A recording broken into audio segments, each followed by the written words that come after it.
As a kid growing up in the 90s, I was spoiled when it came to Japanese RPGs. After all, it was a time where games like Breath of Fire 3, and in particular Final Fantasy 7 were releasing and taking the world by storm. The problem is with your JRPG experiences starting with such great games, others that came before and after them feel disappointing in comparison. And when you mix that disappointment with repetitive and at times wacky experimental game design in efforts to evolve the genre, hello Final Fantasy X-2, it doesn't take long for interest to dwindle. In recent years, however, the JRPG has been receiving some very refreshing redesign that blends the traditional gameplay design of old with the modern mechanics of today. The incredible comic book stylized Light Apprentice by Amazu Media is a perfect example of that.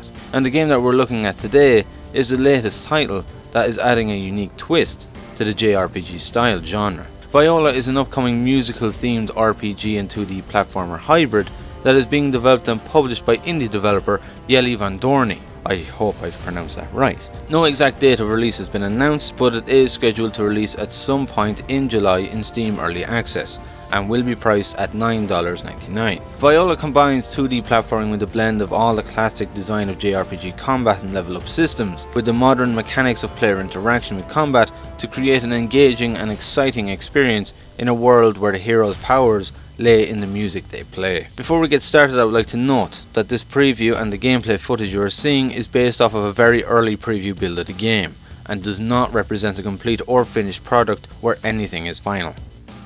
In Viola, you take on the role of a young girl by the name of Viola. While she is practicing playing her violin, she begins to lose patience as she makes mistakes, eventually giving up. It is then that her violin begins to float in the air and a portal opens up, sucking both the violin and Viola into it, transporting her to another world. A world where music plays an important role of day-to-day life. It is here that she meets a wolf, or wolfman as she refers to him, called Fenris. And from here Viola starts her journey with Fenris to find a way to get her back home, meeting new friends, learning new skills and facing powerful enemies along the way. Of what plot the build I played gives, it certainly is an interesting one.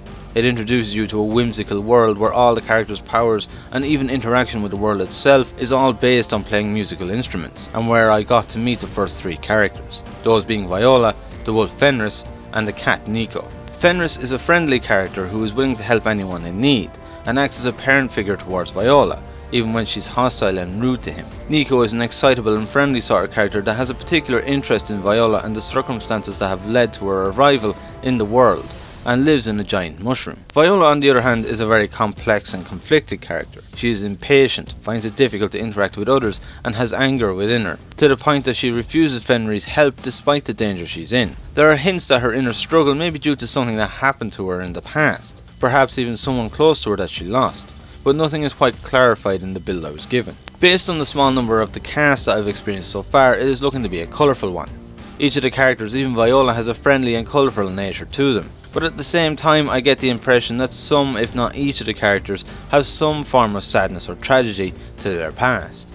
Viola, for example, speaks about her mother in the past tense, while Fenris mentioned "I would bet my good arm," which may suggest something happened to his other arm at some point in the past. It appears that each of the characters may have many sides to them, some not as obvious as others, and that is something that I'm very much hoping to see in Viola, as a lot of games like this promise deep and complex characters, but do not deliver. But so far Viola has left me with a very promising impression on their characters. Little has really been given of the actual plot other than a very interesting and different world to that of which has been portrayed before, but the characters have certainly carried the build that I have access to, and I am very excited to see how these characters develop and to find out their full stories. The gameplay to Viola is a blend of two genres, that being 2D platforming for exploration and JRPG style combat. We'll start with the 2D platforming. In most JRPG style games, you simply move around a 2D or 3D map, with there being a chance of random combat encounters. But in Viola, the exploration is done a bit differently. The exploration works exactly like that of a 2D platformer. You move around the map, jumping, double jumping, triple jumping, wall jumping and bouncing on spring pads to gain access to platforms in order to traverse through the world. While exploring, you can find chests which contain various items such as potions to restore health and mana, along with miracles that act as your reviving item, essentially Viola's version of a Phoenix Down. It takes the more modern style of exploration where battles are presented as an enemy type wandering the map. Therefore, some battles can be avoided if the player wishes to do so, by finding another route or a way to get around the enemy altogether. Apart from that, there is little else I can say about the exploration. Right now, the side of the game certainly does feel very early in development. development, but that is to be expected. With that said, however, it is perfectly functional and quite fun to play. It makes a really nice change to be able to freely move around the map in a JRPG style game, as opposed to it just being a case of running, walking and exploring. It adds a new level of exploration and excitement that is often missing from such games. The idea of having no random combat encounters and the ability to avoid at least some of the battles is a great touch. It means that you aren't greatly bogged down by repetitive and random battles, instead you get to choose whether to fight or not. So combat lovers can battle away to their heart's content, while those who don't enjoy combat so much can work around it. I'm eager to see what other methods of getting around the map there will be as the game progresses. According to the Steam page, there will also be cannons as a way of getting around,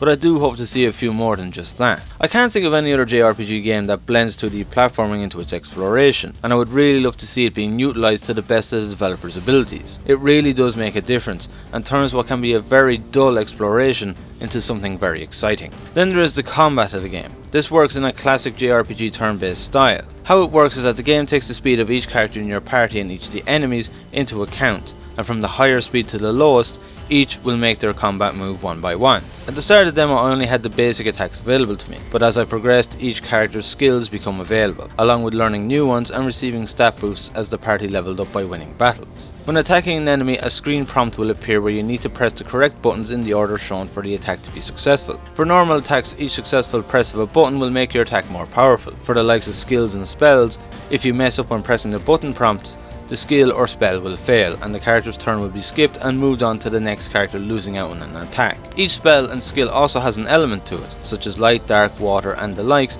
making them more and less effective against specific types of enemies too, adding an extra layer of depth to the combat. This style of combat certainly won't be to everyone's taste, but it does make the combat of the game far more engaging than simply deciding on an attack or skill to use and the character going about it all on their own. I was at first concerned that having such a mechanic would slow down the combat a bit too much. However, due to how engaging and absorbing the combat is thanks to the button prompts, you don't really notice the very slight slowdown, and overall it works extremely well because of this. The one issue I did have with the combat is that in my version of the game only Xbox controller button prompts would appear, even though I was using a keyboard. The Xbox buttons were bound to the A, S, Z and X keys. It took some getting used to, causing me to play as if I was blind at first, but once I got the hang of the keys, I was having a great time. Upon finding this issue, I contacted PR representative Mike Collette in relation to the problem, who contacted the developer. Collette was able to confirm that this will be fixed for the early access launch of Viola. Therefore, anyone who prefers to use a keyboard will not have to worry and keyboard button prompts will show correctly. Each character has their own HP, AP and CP points. HP is of course their health points, AP is action points used for skills and spells, and CP I believe is called crescendo points. HP and AP are restored by using potions, and each skill or spell you use requires a certain amount of AP. CP on the other hand works very differently. A character's CP fills up by receiving damage during combat. When you have enough CP, you will be able to use the character's special crescendo attack, which is a very powerful move. Think of it as Viola's version of Final Fantasy's Limit Break. The AP and CP mechanic of the game is a very traditional JRPG mechanic, but it has been modified to fit in with the world of Viola in its own unique way, hence the crescendo attacks and the CP. While it may not be anything new to the genre, it is nevertheless very well designed and fun to play. Upon winning a battle, your party gain experience points. Gain enough experience points and your characters will level up. Upon leveling up, you gain additional points to their stats such as strength, speed, magic, etc., along with sometimes learning a new skill or spell. The values of the increase of each stat are determined by the speciality of each of the characters. For example, Nico will gain more in magic than Viola and Fenris, while Fenris will gain more HP and strength than Viola and Nico. The level up system is pretty basic and doesn't offer anything new, but nevertheless is very functional. It is always exciting to see how your latest boost in stats has an effect on the combat and how much more damage and destruction you can dish out when compared to previous battles. It is quite fun despite its simplicity. After that, I don't have much more to really talk about when it comes to the combat of the game. I did notice 2 slots on each character's character sheet marked gems, so it appears that you'll be able to place gems into these slots to increase the character's powers in some way, but I didn't actually get to try any of these gems out. Overall, based on what I've experienced, the combat of the game is looking great. It is fun, it is engaging and it's exciting. I love how the player has a direct impact on the battles and their abilities determine how much damage a party member's attack, spell or skill will do. It really adds a new element to the classic JRPG combat format, and it is an addition that is a fantastic blend of the old and the new. As a whole, between the 2D platforming and the JRPG combat, Viola is looking to be a very unique title, and one that isn't afraid to try new things. The blend of enjoyable 2D platforming and the engaging combat really provide a whole new and enjoyable JRPG experience that makes both exploration and combat fun. And even those like myself who have lost a lot of interest in this genre, Viola's fresh and different take on it is certainly one that is bringing back the excitement. Of what I've experienced of the game, the atmosphere to Viola is fantastic. Throughout the entire build it has an upbeat nature to it that fits in perfectly with the light-hearted and colourful world and the characters that inhabit it, and the soundtrack that accompanies it is equally as fitting. There's always a sense of grand adventure, even the combat has a light-heartedness and cheerfulness about it. It's one of those games where the atmosphere just draws you in, and you can't help but have a smile on your face as you revel in its uplifting nature. There are few games out there these days where you can play and just feel relaxed, calm and happy. But Viola does all of these things, and it makes the adventure all the more special. I've tried for years to relight the JRPG fire within me, from playing classics like the old Final Fantasies to playing RPG Maker games like Aviand, and even giving the likes of Blue Dragon and Lost Odyssey a go. But none could ever hold my attention for any length of time. Light Apprentice certainly was the first step forward, but one game alone isn't enough to reignite the fire of an entire genre in me. But this early preview build of Viola has certainly set off a few sparks in me.